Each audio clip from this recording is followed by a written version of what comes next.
Guntur CPI జాతీయ కార్యదర్శి నారాయణ పర్యటించారు. రైతులపై దాడులను ఖండించారు నారాయణ. సంవత్సరానికి 2 కోట్ల ఉద్యోగాలు ఏమయ్యాయని ప్రశ్నించారు. స్వామినాథన్ కమిషన్ ఎందుకు అమలు చేయడం లేదో కేంద్రం చెప్పాలి అన్నారు.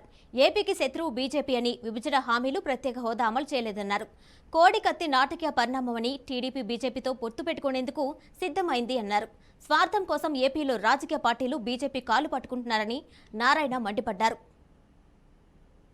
పాకిస్తాను భారతదేశం మధ్య యుద్ధం జరిగితే కూడా ఆ విధంగా జరగదు. బారికేడ్లు కడుతున్నారు సిమెంట్ గోడలతో. వాళ్ళేమో సిమెంట్ గోడలు తొలగించుకొని వస్తున్నారు. అంత పెద్ద ఎత్తున ఇక్కడ ఆందోళన జరుగుతామంటే దుబాయ్లో పోయి ఆయన దేవాలయాన్ని ప్రారంభించడానికి పోయాడు. అక్కడ ఉన్నటువంటి హిందూ అభిమానుల్ని ప్రోత్సహించి రెచ్చగొట్టి ఈ జరగబోయే ఎన్నికల్లో వాళ్ళ సహాయం కావాలని చెప్పేసి కోరుతా ఉన్నాడు. అక్కడేమో పొగడ్తలు పెరిగిపోతూ ఉన్నాయి, ఇక్కడేమో ప్రజల నిరసన తెలియజేస్తూ ఉన్నారు.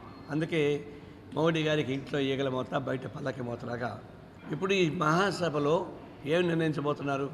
ఈ 10 ఏళ్ళకి వాళ్ళు పరిపాలన సాగించారు. ఈ పరిపాలనలో ఒక్క పబ్లిక్ సెక్టార్ని తెచ్చారా?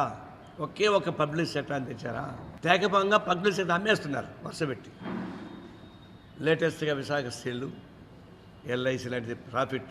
ప్రపంచంలోనే మన ఎల్ఐసి నెంబర్ 1. ఫుడ్ ప్రొడక్షన్స్ తగ్గిపోతున్నాయి, నిరుద్యోగ సంఖ్య పెరుగుతూ ఉంది.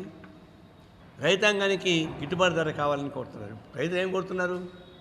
స్వామినాథన్కి మీరు కానుక ఇచ్చారు కదా రాజ్యసభ సభ్యుడిగా,